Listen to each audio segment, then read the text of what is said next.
Sisodara આરટીઓથી Dandi road pass થઈ ગયો છે 80 ફૂટનો બનાવવામાં. તો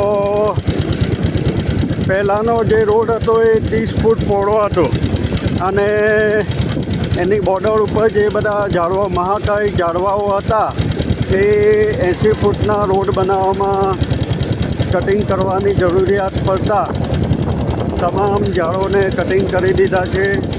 પાછા નવા ઝાડ રોપાઈ જાય અને જલ્દીથી પાછી સોનેરી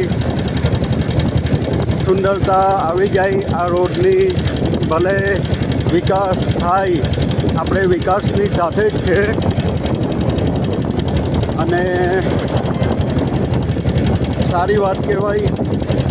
આ રોડ ઉપર ટ્રાફિક પણ ઘણું હતું એટલે રોડ મોટો થઈ જાય તો ટ્રાફિકમાં પણ ઘણો બધો ફરક પડે.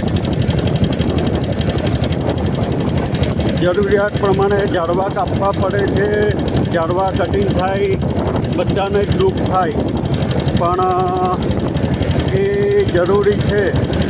એટલે પાછા ઉગાવીએ એ બી જરૂરી છે. આ કટિંગ કરી દીધા પાછા રોડ પહોળો કરીને બોર્ડર પર ઝાડવા ઉગી જાય, ઉગાડી દે તો એ બહુ સારી વાત કહેવાય. બાકી વિકાસ ચાલુ જ છે. નરેન્દ્ર મોદી સાહેબનું કામ ખૂબ પ્રગતિમાં છે, આપણને તો દેખાય છે. જય ખોડિયાર માં, જય માતાજી.